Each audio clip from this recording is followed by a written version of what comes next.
तो आज की क्लास में हम लोग fundamental concept in the organic reaction mechanism पढ़ेंगे। ठीक है। तो जो केमिकल रिएक्शन है ये वास्तव में पॉजिटिव और नेगेटिव चार्ज के रिएक्शन के अट्रैक्शन की वजह से चल रहे हैं। यही क्या कहते हैं केमिस्ट्री। चीज़ें अपने आप नहीं हो रही हैं। अल्टीमेटली ड्राइविंग फोर्स कौन से हैं?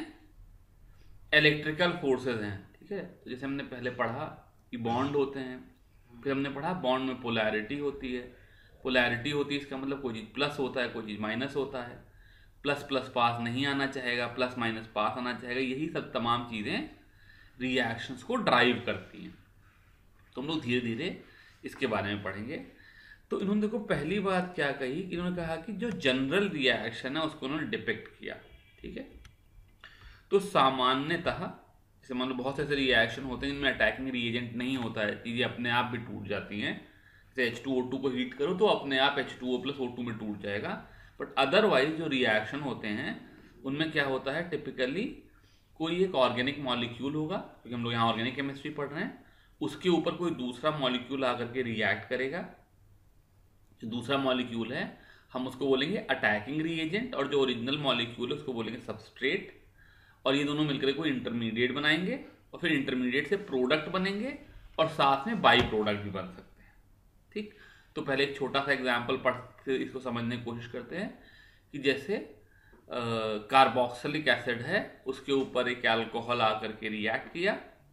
ठीक है। तो उन्होंने एक इंटरमीडिएट बनाया, हम आगे चल करके पढ़ेंगे। और एस्टर मेरा प्रोडक्ट बना और साथ में वाटर बाई प्रोडक्ट हो गया। ठीक है। इस तरह का रिएक्शन। तो अब जो रिएक्शन मैकेनिज्म है वो इस चीज़ का स्टेप बाय स्टेप हम बताते हैं कि जैसे मान लो अगर अल्कोहल आकर के कार्बोक्सिलिक एसिड पे रिएक्ट किया तो अल्कोहल का कौन सा एटम था जो कार्बोक्सिलिक एसिड के किस एटम के पास जा कर के जुड़ा, कहाँ पर नए बॉन्ड बने, कहाँ पर पुराने बॉन्ड टूटे, ये स्टेप बाय स्टेप हम बताएंगे। तो कहना sequential account of each step describing details of electron movement, energetics during bond cleavage. Energetics मतलब किस प्रोसेस की डेल्टा एच पॉजिटिव थी, किस चीज की डेल्टा एच नेगेटिव थी, एंड बॉन्ड फॉर्मेशन दोनों में, मतलब बनने में कितनी एनर्जी लगी। जैसे मान लो A + B C दे सकते हैं और D दे सकते हैं, दो इंटरमीडिएट दे सकते हैं, और फिर C और D फाइनली कोई प्रोडक्ट दे रहे हैं।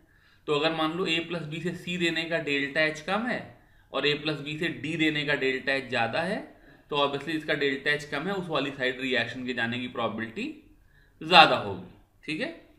तो उस तरह की सारी जो चीज़ें हैं, और उसके बाद कौन से रिएक्शन फास्ट होंगे, कौन से स्लो होंगे, उनकी काइनेटिक्स से रिलेटेड सारी बातें रिएक्शन मैकेनिज्म कहलाती हैं। अब ये जो बोल्ड सी डेफिनेशन लिखी है, इनमें इन सारे सवालों के जवाब जान पाना बहुत मुश्किल है। ठीक है ना। एक बार तमाम तरह के रिएक्शन, उनकी सारी काइनेटिक, सारा delta H, but step by step थोड़ा थोड़ा जैसे जैसे किताब में चल रहा है हम खाली उतना जानने की कोशिश करेंगे। ठीक है। चल, तो उन्होंने कहा कि कोई केमिकल रिएक्शन हो रहा है तो बेसिकली क्या हो रहा होगा, पुराने बॉन्ड टूट रहे होंगे, नए बॉन्ड बन रहे होंगे। यही तो रिएक्शन है ना। तो रिएक्शन मैकेनिज्म को समझने के लिए उन्होंने कहा पहली बात तो ये है कि हमें समझना चाहिए कि fission of a covalent bond कैसे होता है। तो कहते हैं मान लो कोई दो चीज़ें हैं A और B और उनके बीच का बॉन्ड टूटे तो दो तरीके से टूट सकता है। पहला वर्ड है हेट्रोलिटिक क्लीवेज और दूसरा है होमोलिटिक क्लीवेज। हेट्रोलिटिक क्लीवेज में क्या होता है, जब A और B के बीच का कोवैलेंट बॉन्ड टूटता है तो जो बॉन्ड पेयर है वो A और B में से जो ज़्यादा इलेक्ट्रोनेगेटिव एलिमेंट है वो लेके भाग जाता है। यानी कि जैसे इन्होंने एग्जाम्पल दिया, जैसे CH3 और Br जब टूटेगा तो जो बॉन्ड पेयर है उसको Br जो कि ज़्यादा इलेक्ट्रोनेगेटिव है इसलिए वो लेकर के चला जाएगा। तो इसका मतलब CH3 के कार्बन और ब्रोमीन के बीच में एक एक इलेक्ट्रॉन शेयर्ड था। एक इलेक्ट्रॉन कार्बन का था, एक ब्रोमीन का था। जब वो दोनों इलेक्ट्रॉन ब्रोमीन लेकर के भाग गया तो कार्बन का एक इलेक्ट्रॉन कम हो गया, ब्रोमीन के पास एक इलेक्ट्रॉन एक्स्ट्रा आ गया। तो हमने कहा मेरे पास CH3 प्लस और Br माइनस बन गए। ठीक है,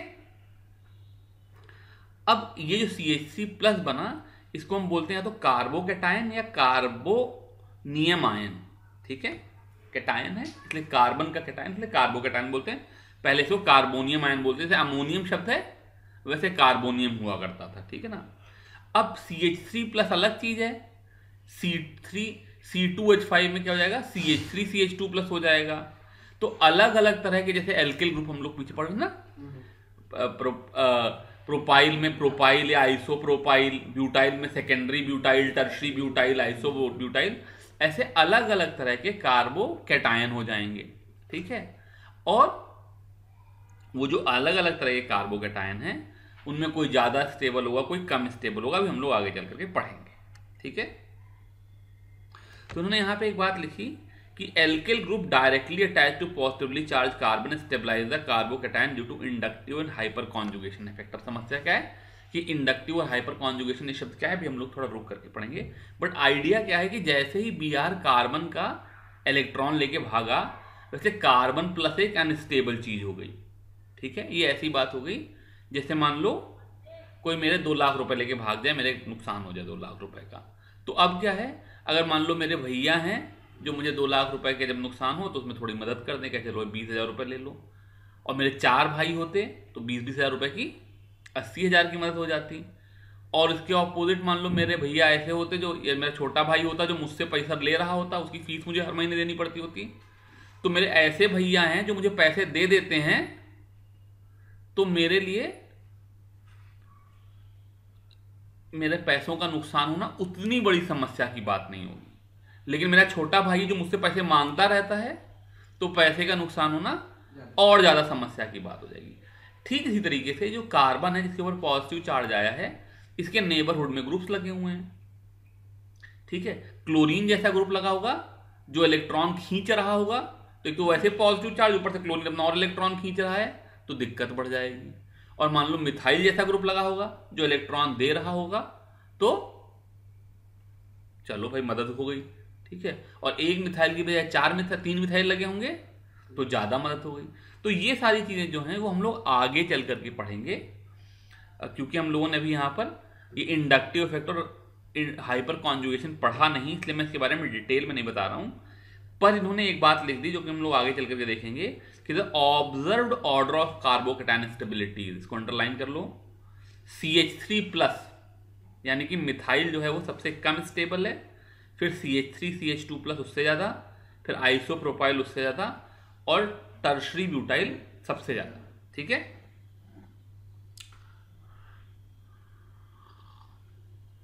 ये बात क्यों ऐसी हो रही है हम लोग हाइपर कॉन्जुगेशन और इंडक्टिव इफेक्ट पढ़ने के बाद जानेंगे।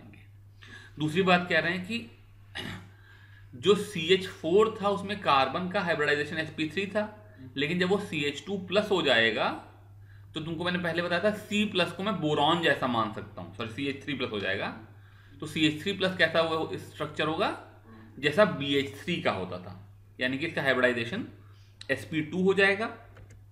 ठीक, और ये इन्होंने इसका शेप बता दिया कि मिथाइल कार्बोकैटायन BH3 की तरह से प्लेनर स्ट्रक्चर होगा, प्लेन में 3 हाइड्रोजन होंगे और लोन पेयर जो होगा, सॉरी लोन पेयर नहीं, जो p ऑर्बिटल होगा वो एम्प्टी p ऑर्बिटल होगा, ये किसी और से इलेक्ट्रॉन लेने को तैयार बैठा होगा, इसका इलेक्ट्रॉन तो लेकर के ब्रोमीन भाग चुका है या जो भी चीज भाग चुकी है। ठीक है, अब ये कह रहे हैं इसी के जस्ट ऑपोजिट अगर CH3 किसी ऐसी चीज के साथ जुड़ा है जो कि इलेक्ट्रॉन देना चाहता है। ठीक है, यहां बहुत अच्छे से हम लोग ऐसी चीजें पढ़ते नहीं, आगे एग्जाम्पल पढ़ेंगे, पर मैं एक एग्जाम्पल के लिए बात बता रहा हूं। एक चीज होती है इनको बोलते हैं ऑर्गेनोमेटेलिक कंपाउंड, जैसे CH3Li। अब लिथियम क्या करेगा, कहेगा भाई हमें इलेक्ट्रॉन नहीं चाहिए, हमारा इलेक्ट्रॉन ले जाओ। वैसे तो कोवैलेंट है, लिथियम के कंपाउंड रिलेटिवली कोवैलेंट होते हैं, लेकिन उसमें आयनिक कैरेक्टर काफी ज्यादा होगा। तो जब CH3Li टूटेगा तो Li प्लस बनाएगा और CH3 माइनस बनाएगा, और जो CH3 माइनस है उसको हम कहते हैं ये कार्बो एनायन है। जैसे वो कार्बोकैटायन था वैसे इसको हमने कार्बो एनायन कह दिया। फिर पहले की तरह से कार्बो जैसे कैटायन अनस्टेबल था, वैसे कार्बो एन, बिकॉज चार्ज चाहे नेगेटिव सर पे आए चाहे पॉजिटिव सर पे आए, ये बात नहीं कोई पैसा दे गया तो हम परेशान होने लगे, हाँ, या दूसरे का पैसा मार लिया तो परेशान हो गए हैं, ऐसा तो नहीं होता। लेकिन यहाँ पर ऐसा हो रहा है कि चार्ज चाहे पॉजिटिव हो चाहे नेगेटिव हो, दोनों ही अनस्टेबिलिटी लेकर के आता है, इसलिए कार्बो एनायन भी अनस्टेबल है। आगे चल करके पढ़ेंगे कि जो कार्बो एनायन की स्टेबिलिटी का सीक्वेंस है वो कार्बो कैटायन का जस्ट उल्टा था, ठीक है, यानी कि जो मिथाइल मोस्ट स्टेबल होगा और टर्शी ब्यूटाइल लीस्ट स्टेबल होगा, ठीक है। तो आगे है, इसलिए मैं यहाँ पे लिखा नहीं रहा हूं, ठीक है। तो इन्होंने कहा कि जो हेट्रोलिटिक बॉन्ड क्लीवेज है उनको हम आयनिक या हेट्रोपोलर या जस्ट पोलर रिएक्शन भी कहते हैं, बिकॉज में प्लस और माइनस चार्जेस क्रिएट हो रहे हैं। हाँ जी,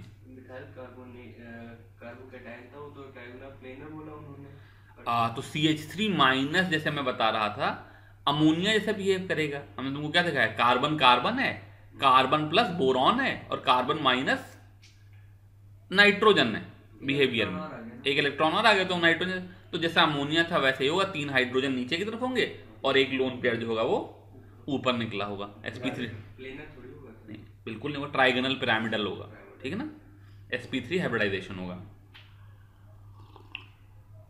अब क्या हुआ, होमोलिटिक क्लीवेज हुआ जब दोनों लोग अपने अपने एक बॉन्ड इलेक्ट्रॉन लेकर के चले गए, मतलब पेयर टूट गया, ठीक है।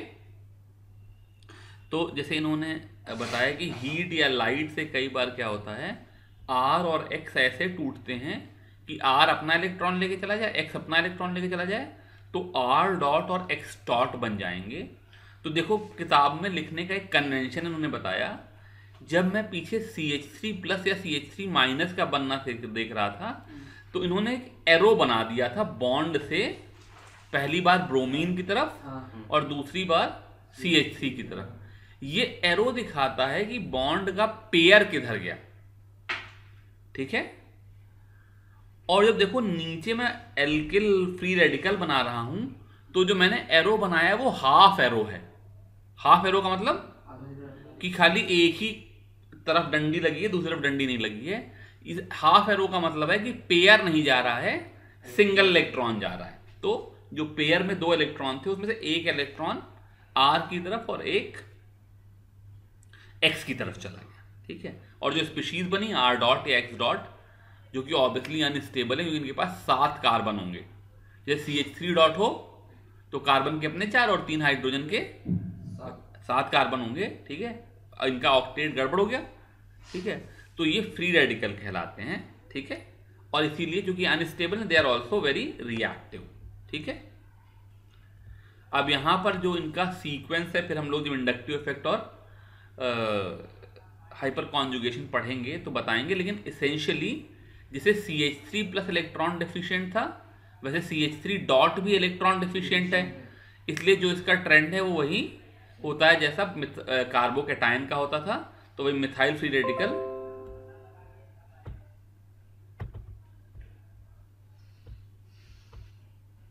सबसे ज्यादा स्टेबल, फिर इथाइल फ्री रेडिकल, फिर आइसोप्रोपाइल, फिर टर्शी ब्यूटाइल, ठीक है। फिर कहते हैं ऐसे रिएक्शन जो फ्री रेडिकल मैकेनिज्म से होकर के चलते हैं उनको हम होमोपोलर या नॉन पोलर रिएक्शन कहते हैं, बिकॉज इसमें चार्जेस क्रिएट नहीं होते, पोलैरिटी का। अब इन्होंने कहा कि न्यूक्लियोफाइल्स एंड इलेक्ट्रोफाइल्स क्या चीजें हैं। ये तो हो गए मेरा सबस्ट्रेट जो ऑर्गेनिक कंपाउंड था, इसके ऊपर जो चीजें आकर के रिएक्ट कर रही हैं वो न्यूक्लियोफाइल होंगी अगर वो पॉजिटिव चार्ज लविंग है, ठीक है। न्यूक्लियोफाइल वर्ड का मतलब क्या है, न्यूक्लियस सीकिंग इन्होंने लिखा, लेकिन इसका मतलब पॉजिटिव चार्ज लविंग। तो ये एरो मार के साइड में लिख लो, या तो नेगेटिव होंगी जैसे OH माइनस, या लोन पेयर ऑफ इलेक्ट्रॉन होगा जैसे अमोनिया, ठीक है। पक्का अमोनिया जो है वो न्यूट्रल होकर के भी लोन पेयर है, इसलिए लोगों को अपना इलेक्ट्रॉन देता है। अमोनिया कहां जाना चाहता है, BH3 के पास, ठीक है ना, या किसी अमोनिया H+ आयन लेकर के अमोनियम बनाना चाहता है, इसका मतलब अमोनिया पॉजिटिव चार्ज सीकर है, ठीक है, इसलिए न्यूक्लियोफाइल हो गया।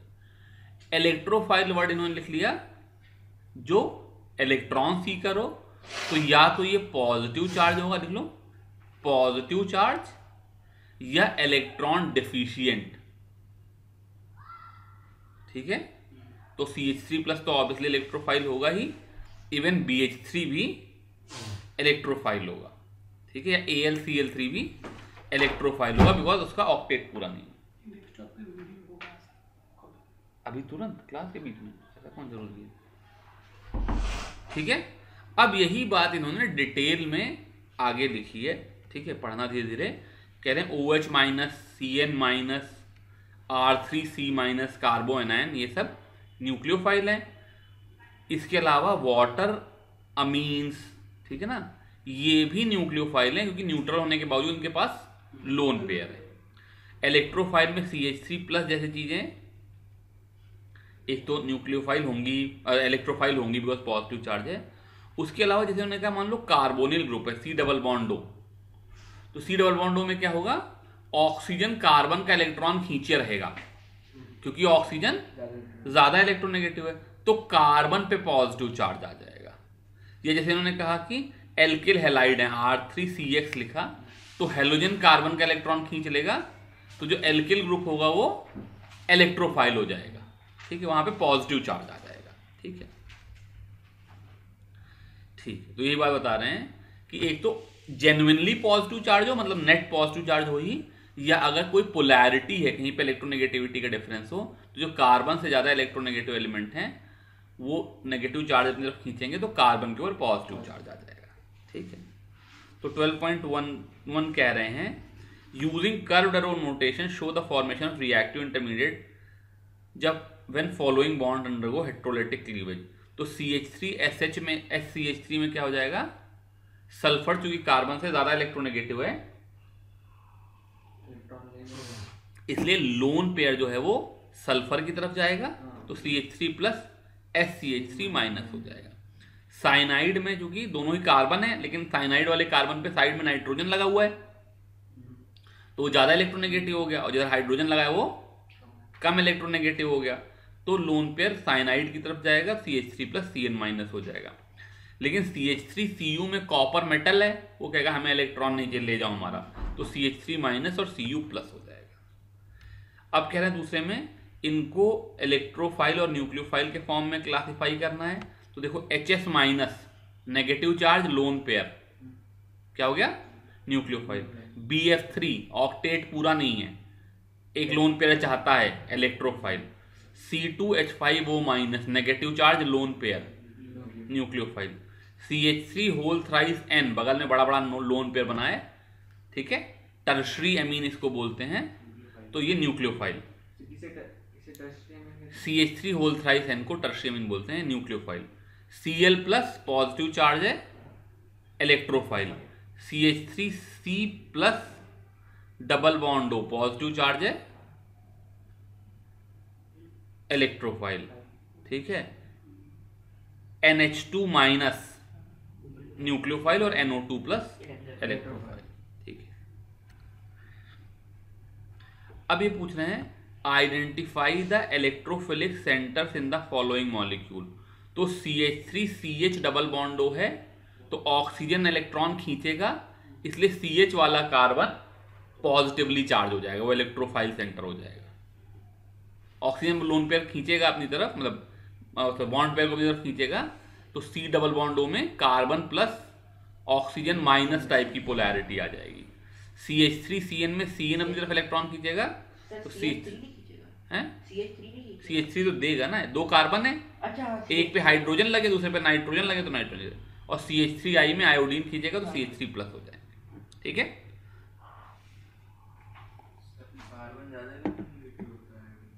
हाइड्रोजन से, हाँ, हाइड्रोजन ज्यादा इलेक्ट्रॉनिक, आयोडीन से ज्यादा नहीं है, आयोडीन तो हेलोजन है ना, तो आयोडीन खींचेगा, इसीलिए CH3+ हो जाएगा,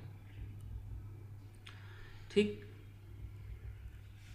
अब जो अगला टॉपिक कहा, इन्होंने कहा कि reaction, electron movement in organic reaction. ठीक है, तो धीरे धीरे किताब से पढ़ रहे हैं। इन्होंने को 3 तरह के मूवमेंट दिखाए। उन्होंने कहा कि एक तो क्या हो जाएगा, वाई था, उसके लेफ्ट में डबल बॉन्ड था, राइट में सिंगल बॉन्ड था, डबल बॉन्ड इधर से उधर चला गया। ये कह रहे हैं from pi bond two adjacent sigma bond या एडजेसेंट बॉन्ड पोजीशन। दूसरा वाला फिगर क्या हुआ कि पाई बॉन्ड से एटम पे आ जाए। ठीक है, यानी कि डबल बॉन्ड से वाई पे आ गया। ठीक है, और इसी का जस्ट उल्टा हो सकता है कि वाई पे लोन पेयर होता, वो साइड में डबल बॉन्ड बना लेता। ये रेजोनेंस हो गया। रेजोनेंस एक तरह का इलेक्ट्रॉन मूवमेंट ही है। ठीक है ना, रेजोनेंस एक तरह का इलेक्ट्रॉन का अभी रेजोनेंस ही पढ़ाने जा रहे हैं ना, इसीलिए सारी बातें कर रहे हैं। ठीक है, अच्छा ठीक है। हाँ? फिर वही जो पहले बार बता रहे थे कि अगर पूरा का पूरा पेयर जा रहा है तो हम एरो से डिनोट करेंगे, और अगर मूवमेंट ऑफ सिंगल इलेक्ट्रॉन है तो उसको हम लोग फिश हुक से डिनोट करेंगे, वो सिंगल इलेक्ट्रॉन से। ठीक, अच्छा, अब हम लोग पढ़ने जा रहे हैं electron displacement effect in covalent bonds. ठीक है, तो धीरे धीरे कुछ इफेक्ट्स हैं। सबसे पहले इंडक्टिव इफेक्ट है, यहां से शुरू करते हैं। ठीक है, तो मैं इंडक्टिव इफेक्ट को कैसे देखना चाहता हूं कि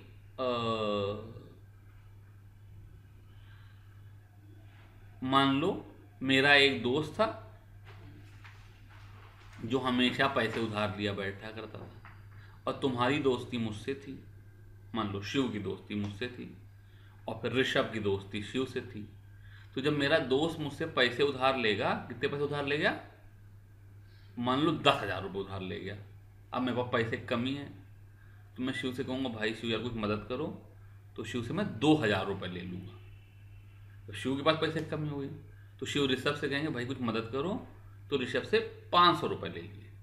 तो इसका मतलब क्या हुआ, इसेंशियली जो मेरे दोस्त ने मुझसे 10,000 रुपये लिए, वो 8,000 मैंने दिए, 1,500 शिव ने दिए, और 500 ऋषभ ने दिए। क्यों? क्योंकि मैंने उधर 8,000 दे के इधर से 2,000 मांग लिए। तो मैंने तो 10,000 दे के 2,000 मांग लिए, तो मेरे सर पे तो उधार 8,000 रुपये का हुआ, और शिव के ऊपर उधार कितना रहा, उन्होंने 2,000 दिया लेकिन उधार से 500 मांग लिया, तो 1,500 का, और फिर ऋषभ के ऊपर उधार रह गया 500 रुपये का। तो जब लोग आपस में कनेक्टेड होते हैं तो कहीं एक जगह आदमी उधार मांगता है तो उस चेन में सबके ऊपर थोड़ा थोड़ा असर पड़ता है। लेकिन ऑब्वियसली बहुत दूर की रिश्तेदारी में फर्क नहीं पड़ेगा, बहुत दूर की दोस्ती में फर्क नहीं पड़ेगा, बिकॉज फिर अब ये नहीं होगा कि ऋषभ अगले से मांगे, वो फिर नेग्लेक्ट हो जाएगा। मान लो ऋषभ ने अपने 500 के नुकसान की वजह से किसी से 150 रुपये का उधार मांग भी लिया, तो 10,000 के सामने उस 150 की कोई औकात नहीं, तो हम उसको कंसीडर नहीं करेंगे। ठीक है, अब इन्होंने कहा ऐसा ही काम बॉन्ड्स में होता है। तो ये कह रहे हैं let us consider chloroethane, CH3 CH2Cl है। तो देखो नीचे डायग्राम बनाया, क्लोरीन चूंकि कार्बन से ज्यादा इलेक्ट्रोनेगेटिव है, तो जो क्लोरीन और कार्बन के बीच का जो कोवेलेंट बॉन्ड होगा, वो बॉन्ड पेयर क्लोरीन अपनी तरफ खींचे बैठी होगी, तो इसका मतलब क्लोरीन के ऊपर नेगेटिव चार्ज होगा, और उसकी वजह से CH2 के ऊपर पॉजिटिव चार्ज हो जाएगा। लेकिन जैसे ही CH2 के ऊपर पॉजिटिव चार्ज आया, वो बाएं वाली CH3 से ज्यादा इलेक्ट्रोपॉजिटिव हो गया। वैसे तो कार्बन कार्बन आइडेंटिकल है, लेकिन अब ये वो कार्बन नहीं है, अब ये कार्बन डेल्टा पॉजिटिव है। ये डेल्टा साइन का मतलब थोड़ा सा उसके ऊपर पॉजिटिव चार्ज है, तो ये वहां से थोड़ा सा इलेक्ट्रॉन ले लेगा। तो अब उसका मैग्नीट्यूड तो बता पाना बहुत मुश्किल है। जैसे मान लो मैंने 10,000 दिए थे आगे, तो मैं शिव से 2,000 ले रहा हूँ कि 1,500 ले रहा हूँ कि 2,500 ले रहा हूँ, ये बता पाना मुश्किल है। तो उन्होंने कहा कि अगले वाले कार्बन पर डेल्टा डेल्टा पॉजिटिव, मतलब डेल्टा पॉजिटिव से भी काफी कम लेकिन थोड़ा सा पॉजिटिव चार्ज आ जाएगा। तो क्लोरीन ने जब नेगेटिव चार्ज लिया, तो बगल वाले कार्बन पे पॉजिटिव चार्ज, उसके बगल वाले पे थोड़ा कम लेकिन जरा सा पॉजिटिव चार्ज आ जाएगा, उसके कम वाले पे फिर और बहुत थोड़ा सा कम हो जाएगा, तो हम कहते हैं वो नेग्लिजिबल हो जाएगा। तो हम कहते हैं इंडक्टिव इफेक्ट जो है वो तीसरे कार्बन के बाद, मतलब तीसरे एटम के बाद, कार्बन तो यहाँ पे चांस की बात है, तीसरे एटम के बाद नेग्लिजिबल हो गया। ये एक बात हो गई, यहां तक तो कोई समस्या ही नहीं है, है? अच्छा ठीक है। तो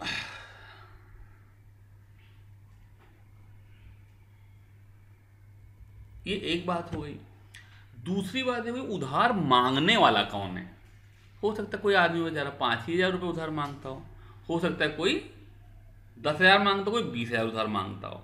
ठीक है, तो इन्होंने एक बात यहाँ पर बताई, इन्होंने कहा कि हम हाइड्रोजन और कार्बन बॉन्ड को स्टैंडर्ड मान करके जो लोग ये कहते हैं, देखो नीचे क्या लिख रहे हैं बड़ा बड़ा, based on this ability the substituent can be classified as electron withdrawing और electron donating group relative to hydrogen. जो लोग हाइड्रोजन से ज्यादा इलेक्ट्रॉन खींच रहे हैं उनको इलेक्ट्रॉन विदड्रॉइंग कह देते हैं, और जो लोग हाइड्रोजन से कम खींच रहे हैं उनको हम इलेक्ट्रॉन डोनेटिंग कह देते हैं। यहां तक कोई समस्या? मतलब हमने बाई रेफरेंस कह दिया कि हाइड्रोजन जितना उधार मांगता है उतने उधार को हम न्यूट्रल मानेंगे, जो लोग उससे ज्यादा उधार ले रहे हैं उनको कह देंगे भाई उधार मांगते हैं, जो उससे कम उधार ले रहे हैं या दे रहे हैं उनको कह देंगे हम उधार देते हैं। तो हम इसको प्लस आई और माइनस आई ग्रुप कहते हैं। जो लोग इलेक्ट्रॉन विड्रॉ करते हैं उनको माइनस आई कहते हैं, जो इलेक्ट्रॉन ले लेते हैं, और जो लोग इलेक्ट्रॉन देते हैं उनको प्लस आई ग्रुप कहते हैं। ठीक है, तो हमने इस तरह दो तरह से कैटेगरी बना दी। तो कह रहे हैं जैसे NO2 है, अब इसके ऊपर तो नाइट्रोजन और उसके पीछे लगा हुआ ऑक्सीजन, तो दबा के इलेक्ट्रॉन, दोनों इलेक्ट्रॉन नेगेटिव हैं, तो NO2 या साइनो, कार्बन के पीछे नाइट्रोजन लगा है, COOH, अब कार्बन के पीछे एक तरफ O लगा है दूसरी तरफ OH लगा है, COOR। ठीक है, ऑक्सीजन खुद लगा हुआ है OAR मतलब यहाँ पे, ठीक है ना, ऑक्सीजन के साथ कोई बेंजीन रिंग लगी हुई है जैसे OC6H5। ये सारे इलेक्ट्रॉन विड्रॉइंग ग्रुप हैं। ठीक है, हम इनको क्या कहेंगे? माइनस आई इफेक्ट शो करते हैं। कहीं लिख लो, इन्होंने किताब में लिखा नहीं है, हम इसके बारे में लिख देंगे ये माइनस आई इफेक्ट शो करते हैं। ठीक है, अब मैंने तुमसे कहा कि जो कार्बन हाइड्रोजन बॉन्ड है उसमें हाइड्रोजन कार्बन से थोड़ा इलेक्ट्रोपॉजिटिव है। ठीक है, हाइड्रोजन की इलेक्ट्रोनेगेटिविटी कम है, तो कार्बन हाइड्रोजन बॉन्ड में क्या होगा? हाइड्रोजन कार्बन को इलेक्ट्रॉन देगा, लेकिन हम उसको आई की नजर से 0 मानते हैं बिकॉज वही हमारा रेफरेंस है। लेकिन अगर मैं मिथाइल को देखूं तो मिथाइल में क्या हो रहा है? एक कार्बन, इसको वीडियो से बना दूं,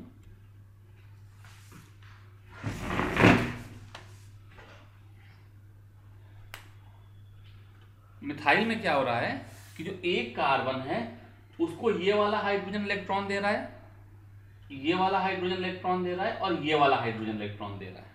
ठीक है, तो जब तीन तरफ से इलेक्ट्रॉन मिल रहे हैं तो ये आगे थोड़ा ज्यादा इलेक्ट्रॉन दे देगा। मैंने डबल एरो क्यों दिखा दिया? मतलब ज्यादा इलेक्ट्रॉन दे देगा।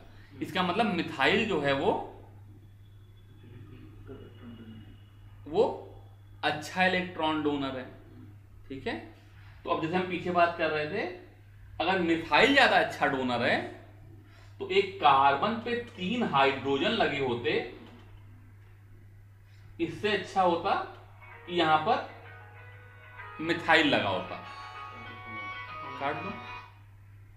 ठीक है, इससे क्या अच्छा होता? यहां पर मिथाइल लगा होता, बिकॉज फिर क्या हुआ? 3 हाइड्रोजन के बजाय जो एक मिथाइल लग जाएगा वो ज्यादा अच्छे से डोनेट करेगा। तो इसका मतलब जो इथाइल होगा वो मिथाइल से अच्छा डोनर होगा और अच्छा। और अगर यहाँ पे 2 मिथाइल लगे होते तो आइसोप्रोपाइल और अच्छा डोनर होता, और 3 मिथाइल लगे होते तो टर्शरी ब्यूटाइल और अच्छा डोनर होता। ठीक है, तो जितने ज्यादा इलेक्ट्रॉन डोनेटिंग ग्रुप लगे होंगे उतना ही अच्छा डोनर होगा। ठीक है, हाँ, जैसे ये इलेक्ट्रॉन का मूवमेंट पोलराइजेशन जो है ये है जो डायपोल मूवमेंट के कारण है ना, हाँ, मतलब इलेक्ट्रोनेगेटिविटी डिफरेंस की वजह से। हाँ, इलेक्ट्रोनेगेटिव डिफरेंस। तो दो से अलग अलग डायरेक्शन में डायपोल कट नहीं जाने। नहीं, ये बात नहीं है। डायपोल मूवमेंट, मैं तो मॉलिक्यूल के ऊपर डायपोल मूवमेंट में नहीं देख रहा हूं। इस हाइड्रोजन ने कार्बन को इलेक्ट्रॉन दिया, इसने दिया, इसने दिया, तो इसका मतलब कार्बन के पास इलेक्ट्रॉन ज्यादा हो गए। तो ये आगे वाले कार्बन को दे देगा, पास कर देगा, ठीक है ना। इलेक्ट्रॉन डेंसिटी कम। हाँ इलेक्ट्रॉन, ठीक है ना, ये इंडक्टिव इफेक्ट है। अब इसी के जस्ट ऑपोजिट इफेक्ट होते अगर हाइड्रोजन के यहाँ क्लोरीन लगा होता, मतलब क्या हो जाएगा, Cl से ज्यादा CCl3 इलेक्ट्रॉन विड्रॉ करेगा, क्योंकि वहां खाली एक Cl विड्रॉ करने वाला था, अब पीछे से 3 Cl जुड़ जा रहे हैं, ठीक है। और एक CCl3 की बजाय मान लो ज्यादा क्लोरीन लगा दें तो और ज्यादा इलेक्ट्रॉन विड्रॉइंग हो जाएगा, ठीक है ना।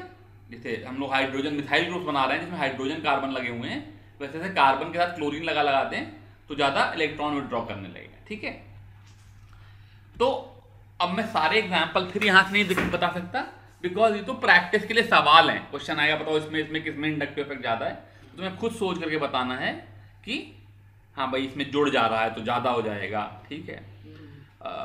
दूर पास की बात है, जैसे एक एग्जाम्पल लिखो CHCl CH3 Cl CH3 मतलब इथाइल ग्रुप है जिसके पहले कार्बन पे क्लोरीन लगा है, और दूसरा लिखो CH2 CH2Cl CH2Cl। तो दोनों में जो ये क्लोरीन लगा है इसलिए इंडक्टिव इफेक्ट शो करेंगे, लेकिन CH2CH2Cl में क्लोरीन दूर भाग गया, ठीक है, तो दूर से उतना असर नहीं डाल पाएगा, इसलिए लेस विड्रॉइंग होगा। और CHCl CH3 में वही क्लोरीन पास है, सेम स्ट्रक्चर था, 2 कार्बन थे, 4 हाइड्रोजन थे, 1 क्लोरीन था, तो अगर क्लोरीन जहां पर एल्किल ग्रुप का एंड है उसके पास है तो ज्यादा इलेक्ट्रॉन खींचेगा, उसको दूर कर देंगे तो कम इलेक्ट्रॉन खींचेगा, ठीक है। तो इस तरह से सवाल आते हैं, मैं ऑब्वियसली सारे नहीं बताना चाहता बिकॉज वो तुम्हारी प्रैक्टिस के लिए, ठीक है। तो प्रॉब्लम 12.14 कह रहे हैं विच bond is more polar in the following pair of the molecule, CH3H या CH3Br, तो ऑब्वियसली CH3Br हो जाएगा। CH3NH2 या CH3OH है, तो जो नहीं पार्ट बी है CH3NH2 या CH2OH, ठीक है, हमारी बुक में एटलीस्ट यही है। तो ऑक्सीजन जो कि नाइट्रोजन ज्यादा इलेक्ट्रोनेगेटिव है तो CH3OH ज्यादा पोलर हो जाएगा, और CH3OH या CH3SH, तो फिर सल्फर चूंकि ऑक्सीजन से कम इलेक्ट्रोनेगेटिव है तो CH3OH ही ज्यादा हो जाएगा, अगर इसमें ऑक्सीजन फ्लोरीन तो ऑब्वियसली ज्यादा हो जाता, फ्लोरीन, हाँ बिल्कुल, ठीक है। फिर 12.15 में पूछ रहे हैं in which CC bond of the CH3 CH2 CH2Br the inductive effect is expected to be the least. तो एक CC बॉन्ड है जो जिसके साथ ब्रोमीन जुड़ा है, और दूसरा CC बॉन्ड है जिसमें ब्रोमीन नहीं जुड़ा है, तो जो पहला वाला जो लेफ्ट वाला CC बॉन्ड है उसमें इंडक्टिव इफेक्ट कम होगा बिकॉज वो ब्रोमीन से दूर है, राइट वाले में ज्यादा, ठीक है। अब इन्होंने बात बताई रिजोनेंस इफेक्ट की, ठीक है।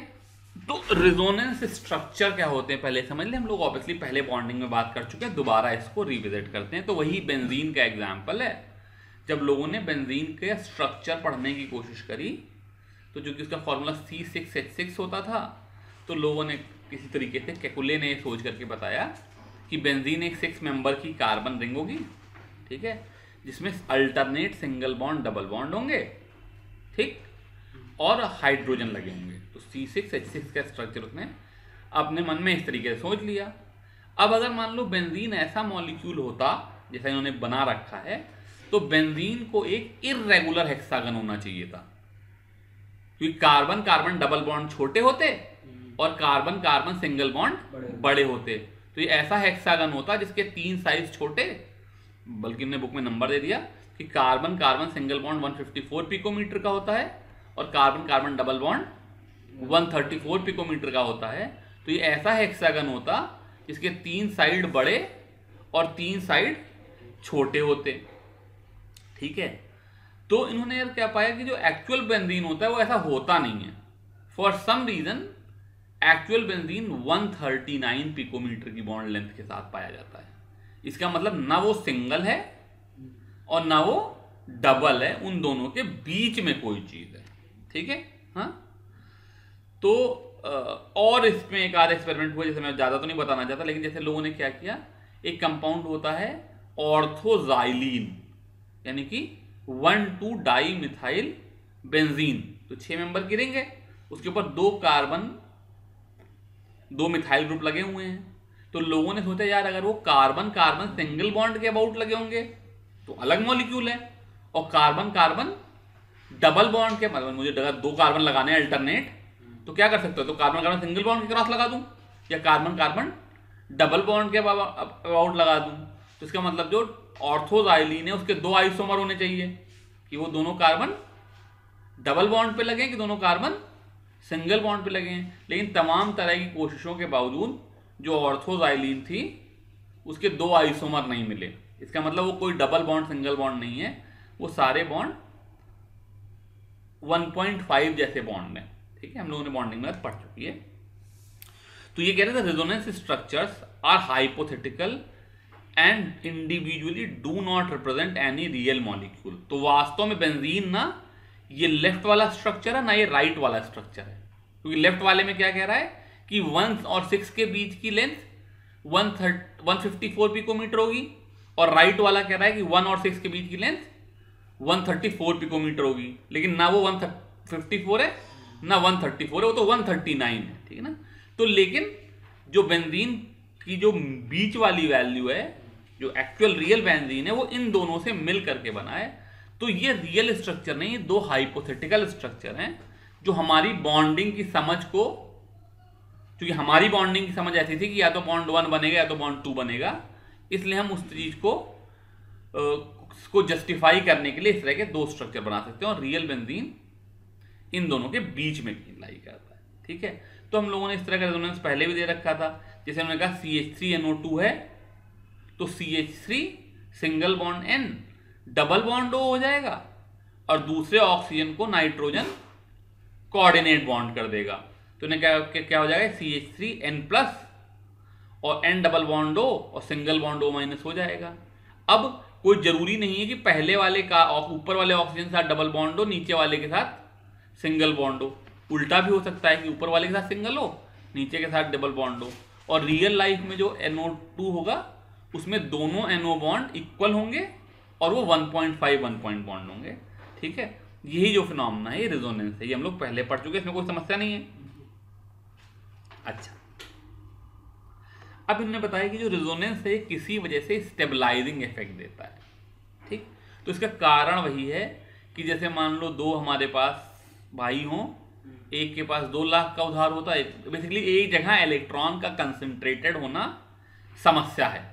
ठीक है, तो कोई भाई है उसके पास 2 लाख का उधार होता, दूसरे के पास 1 लाख का उधार होता, तो वो जैसा भी स्ट्रक्चर होता उसमें अगर दोनों के पास 1.5 लाख का उधार हो जाए तो दोनों की life system as a whole better हो जाता है।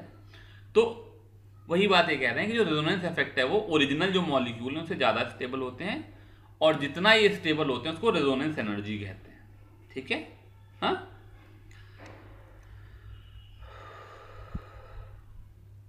अब इन्होंने एक इतना खतरनाक पैराग्राफ लिख दिया है किताब में कि ये पुअर इंग्लिश के लिए एक केस स्टडी बन सकता है।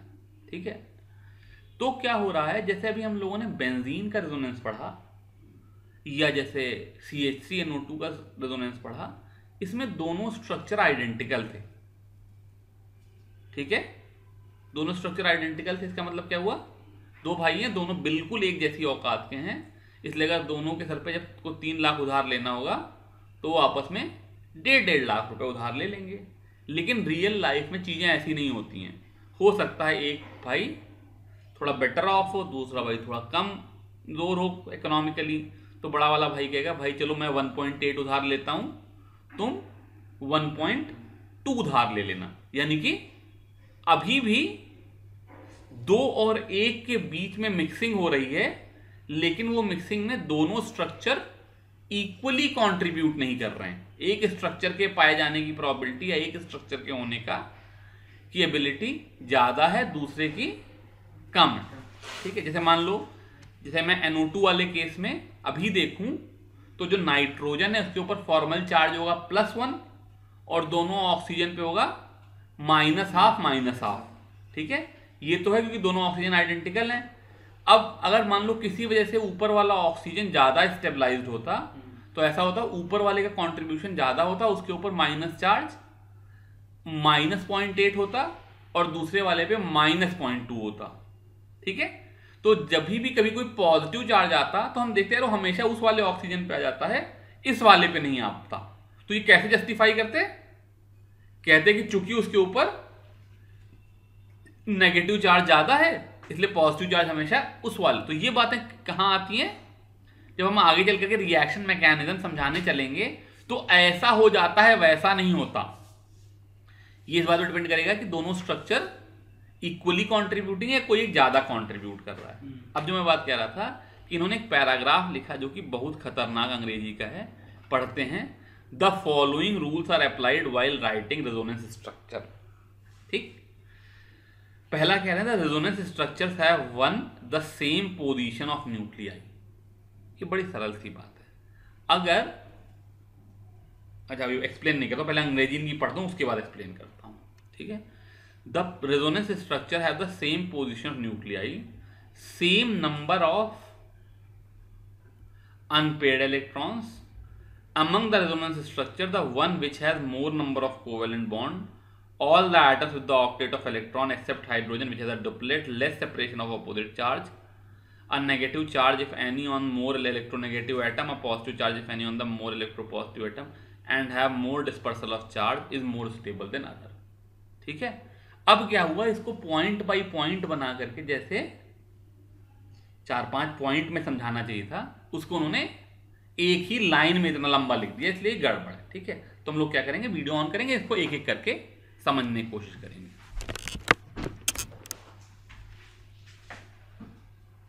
तो पहला पॉइंट उन्होंने कहा कि रेजोनेंस स्ट्रक्चर है same position of the nuclei. इसका मतलब क्या है कि जैसे मेरा एग्जांपल था CH3 and double bond O, ठीक है। तो इसमें नाइट्रोजन ऑक्सीजन कार्बन कोई अपनी जगह से हिला नहीं, खाली इलेक्ट्रॉन इधर से इधर मूव कर गया, ठीक है।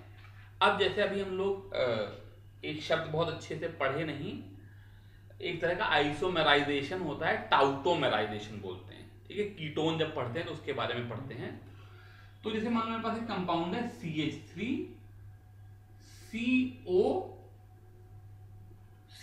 जिसको मैं जानबूझ करके CH2H कह रहा हूं, ठीक है। ये क्या है, एसीटोन है। तो इसमें क्या होता है, ये CH बॉन्ड टूट जाता है, ये CO बॉन्ड टूट जाता है, ये वाला बॉन्ड यहां चला जाएगा, ये वाला बॉन्ड यहां चला जाएगा, और ये दूसरी चीज बनाएगा CH3COH डबल बॉन्ड CH2। अब ये जो चीज है रेजोनेंस नहीं है, ये आइसोमराइजेशन है, क्योंकि एटम्स ने, मतलब जो न्यूक्लियस है, पहले ऑक्सीजन मतलब पहले हाइड्रोजन कार्बन से जुड़ा था, अब ऑक्सीजन से जुड़ा हुआ है। तो हम इसको दो अलग अलग मॉलिक्यूल हैं ये, ठीक है। ये क्या है, दो अलग अलग स्ट्रक्चर हैं, ये आपस में आइसोमर है, इसको टाउटोमर बोलते हैं। इसको हम रेजोनेंस नहीं कहेंगे। रेजोनेंस तब होगा जब सारे एटम के जो न्यूक्लियस हैं, वो न्यूक्लियाई जो है वो अपनी जगह पर रहें और खाली इलेक्ट्रॉन अपनी जगह से मूव करें। पहली बात क्लियर हो गई, ठीक। अगर कोई भी ग्रुप अपनी जगह छोड़ के दूसरी जगह लेके गया तो हम उसको रीअरेंजमेंट कहेंगे, और ये दूसरा मॉलिक्यूल बन गया, ये एक तरह का आइसोमराइजेशन। ये पहली बात हो।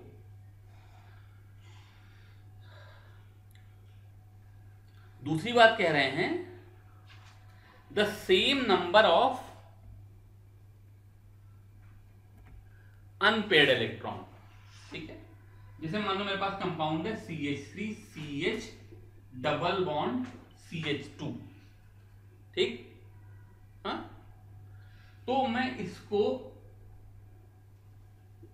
ऐसे कर दूं और लिख लूं CH3CH dot single bond CH2 dot. तो यहां पे तो खाली इलेक्ट्रॉन का मूवमेंट हुआ, लेकिन ईमानदारी से मैं क्या कह रहा हूं कि यार ये वाले मॉलिक्यूल से जो ये दूसरा वाला मॉलिक्यूल है इसकी एनर्जी कितनी ज्यादा है, एक कार्बन कार्बन पाई बॉन्ड की एनर्जी के बराबर। तो बॉन्ड तोड़ दिया ना यार, तो इसका मतलब ये बहुत ज्यादा अनस्टेबल कंपाउंड हो जाएगा। ठीक, तो रेजोनेंस में क्या होता है, मान लो दोनों बराबर स्टेबल हैं तो दोनों का कॉन्ट्रीब्यूशन 50-50% होगा। एक ज्यादा स्टेबल है एक कम स्टेबल है, मैं एनर्जी दिखा रहा हूं तो ज्यादा स्टेबल नीचे होगा कम स्टेबल ऊपर होगा, तो इनका कॉन्ट्रीब्यूशन 80-20 हो जाएगा। लेकिन एक बहुत ज्यादा स्टेबल दूसरा बहुत ज्यादा अनस्टेबल है तो इसका कॉन्ट्रीब्यूशन 99.99%, तो इसका कॉन्ट्रीब्यूशन 0.001%। इसकी बात ही मत करो प्रैक्टिकली स्पीकिंग। अब ऐसे तो ये भी कह लो ना कि इसका एक रेजोनेंस स्ट्रक्चर ये भी है कि कार्बन और हाइड्रोजन हाइड्रोजन हाइड्रोजन सब लोग अपना एक एक इलेक्ट्रॉन लेके बैठे, सारे बॉन्ड टूट गए, तो ये थोड़ा रेजोनेंस है, बिकॉज ऑब्वियसली इसमें इतनी ज्यादा एनर्जी लगेगी कि ये चीज। तो जहां भी रेजोनेंस होगा पूरा का पूरा बॉन्ड पेयर एक साथ मूव करेगा, ऐसा नहीं होगा कोई बॉन्ड पेयर टूट जाए, ये दूसरी बात है। रीजनेबल। तीसरी बात कह रहे हैं कि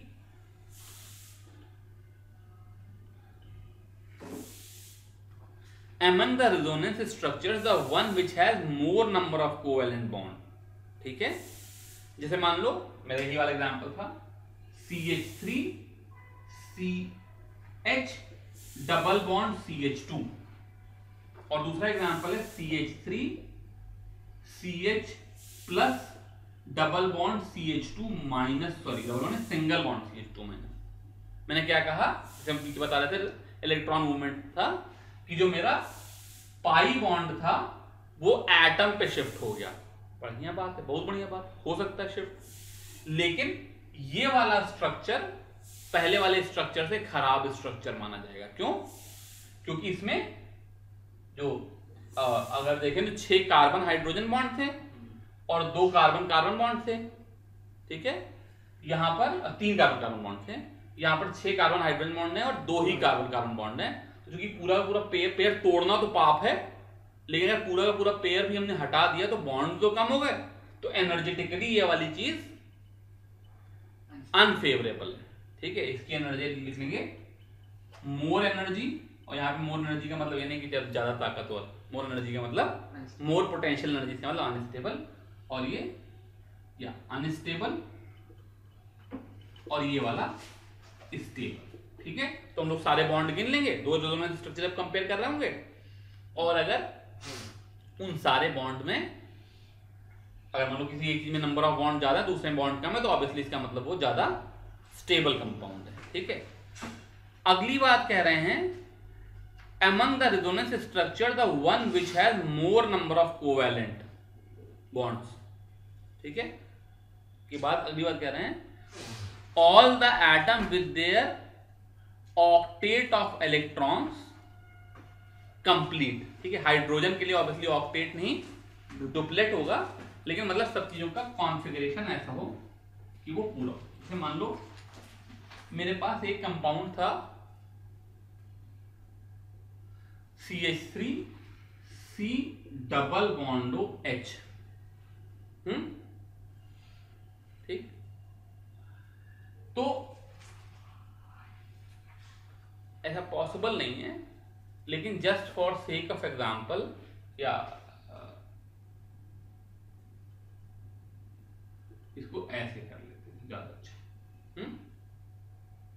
ठीक, मान लो इसमें से एक मैंने हाइड्रोजन निकाल दिया, ठीक है, और ये कार्बोकैटायन बन गया। ठीक है, कार्बन को पॉजिटिव चार्ज आ गया। अब मैं इसका एक रेजोनेंस स्ट्रक्चर लिखूं, यहां पर जो डॉट डॉट है, ठीक,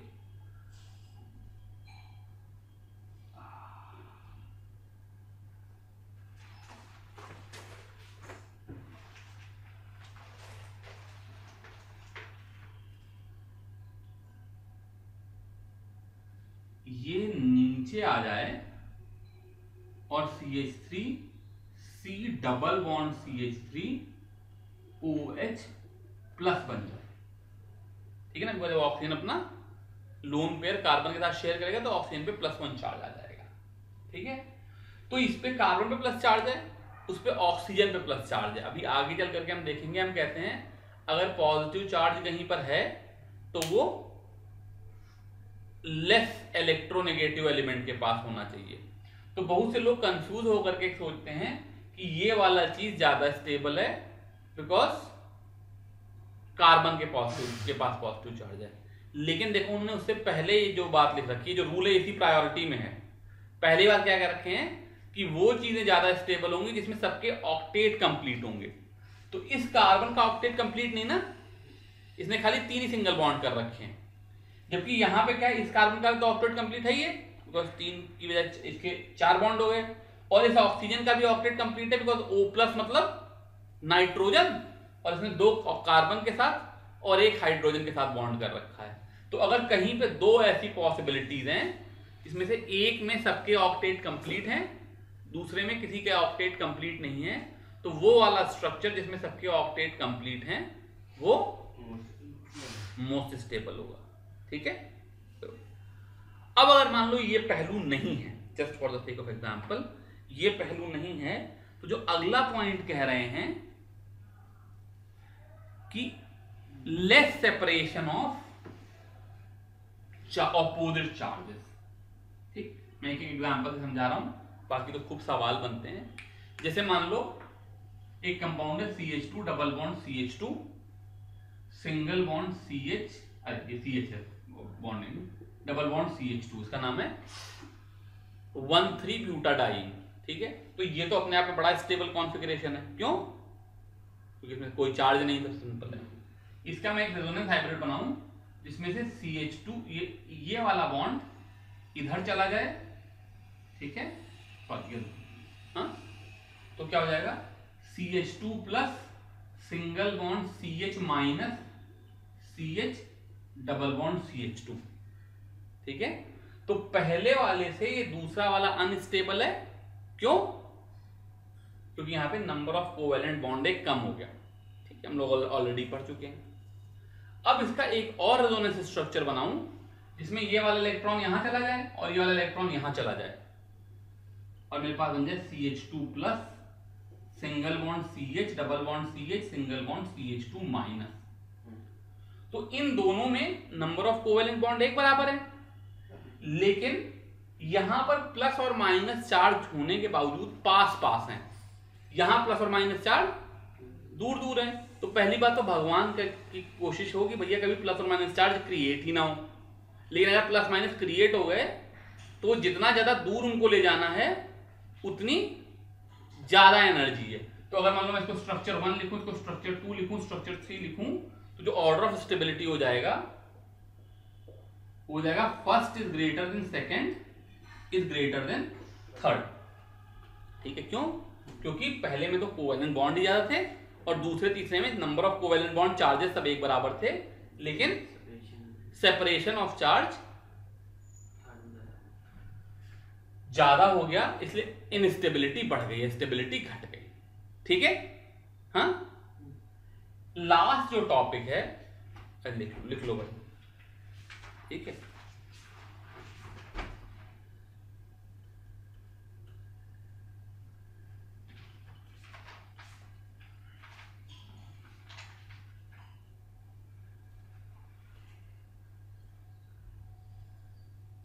लास्ट टॉपिक है,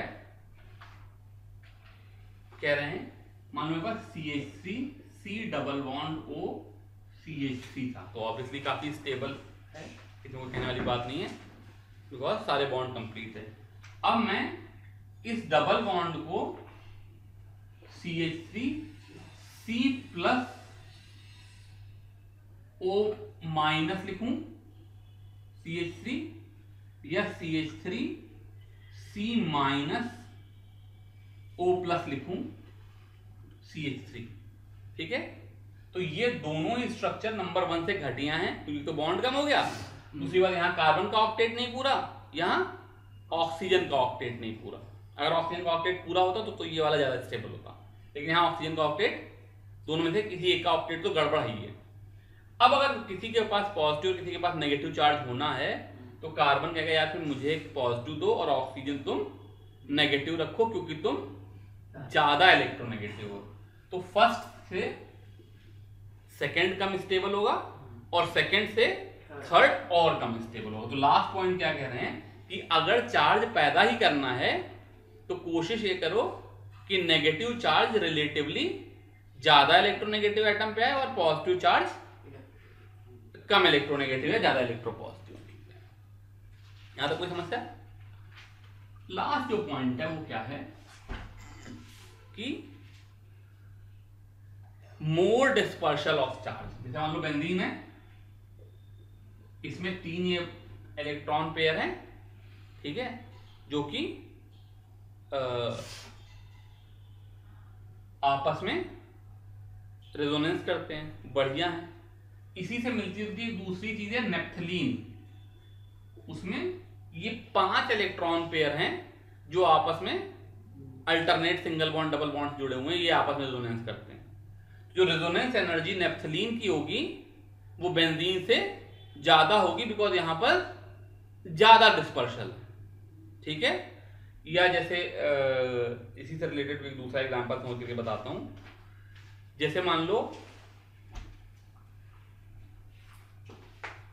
S double bond O minus है, ठीक है, ये क्या आयन है? सल्फाइड। और S double bond O minus है, ये क्या है? सल्फेट। तो यहां पर एक डबल बॉन्ड होना, 2 नेगेटिव चार्ज होने हैं और इसको बांटने के लिए 3 पोजीशन है। तो जो 2 माइनस चार्जेस हैं वो 3 ऑक्सीजन में बंटना है, जबकि यहां पर जो 2 माइनस चार्जेस है उनको 4 ऑक्सीजन में बंटना है। तो जो सल्फेट होगा उसमें रेजोनेंस स्टेबलाइजेशन ज्यादा होगा, सल्फाइड में कम होगा। जितने ज्यादा डिस्ट्रीब्यूशन ऑफ एनर्जी हो सकता है, ऑफ इलेक्ट्रॉन हो सकता है, उतना ही रेजोनेंस एनर्जी ज्यादा हो, उतना ज्यादा स्टेबलाइजेशन होगा। ये जो ये एक पैराग्राफ था, इसके मैंने सारे पॉइंट एक्सप्लेन कर दिए।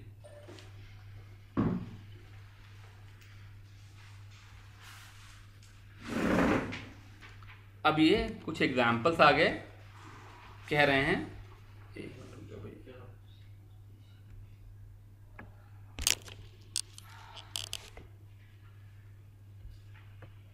अब ये कुछ एग्जाम्पल हो गए। कह रहे right resonance structure of CH3COO minus and show the movement of electron by curved arrow. देखो मैंने बताया CH3C, एक डबल बॉन्ड O होगा, दूसरा O माइनस होगा।